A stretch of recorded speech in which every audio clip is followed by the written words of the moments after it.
નમસ્કાર, હું છું રાહુલ વેગડા. આપનું સ્વાગત કરું છું એશિયાના સૌથી જૂના અખબાર મુંબઈ સમાચારના ડિજિટલ પ્લેટફોર્મ પર. ચાલો જોઈએ આજની મુખ્ય હેડલાઇન્સ. ચૂંટણી પંચ દ્વારા જમ્મુ કાશ્મીર અને હરિયાણાની સામાન્ય લોકસભાની ચૂંટણીની તારીખો જાહેર. જમ્મુ કાશ્મીરમાં 3 તબક્કામાં યોજાશે ચૂંટણી. પ્રથમ તબક્કાનું મતદાન 18 સપ્ટેમ્બરે, જ્યારે હરિયાણામાં એક જ તબક્કામાં 1 ઓક્ટોબરે ચૂંટણી યોજાશે. બંનેના પરિણામ 4 ઓક્ટોબરે થશે. આજે 70મા રાષ્ટ્રીય ફિલ્મ એવોર્ડ્સનું એલાન થયું.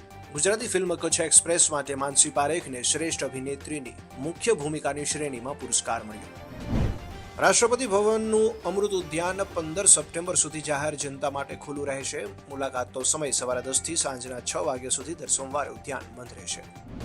ભારત 17 ઓગસ્ટ 2024ના રોજ ત્રીજી વોઇસ ઓફ ગ્લોબલ સાઉથ સમિટનું આયોજન કરશે. આ કોન્ફરન્સની થીમ છે sustainable future for an empowered global south. ભારતીય શેર બજારમાં સપ્તાહના છેલ્લા દિવસે જોરદાર તેજી જોવા મળી. હાલ સેન્સેક્સે 8,125ની સપાટી વટાવી છે, જ્યારે નિફ્ટી 24,400 ઉપર પહોંચ્યો. નીટ યુજી કાઉન્સેલિંગ 2024 માટે ચોઇસ ફિલિંગ આજ 16 ઓગસ્ટથી શરૂ. વિકલ્પો ભરવાની છેલ્લી તારીખ 20મી ઓગસ્ટ 2024 રાત્રે 11:55 વાગ્યા સુધી છે. 18 ઓગસ્ટે અમિત શાહ ફરી બનશે ગુજરાતના મહેમાન. 18 ઓગસ્ટે એમસીના કાર્યક્રમમાં હાજરી આપવા આવશે.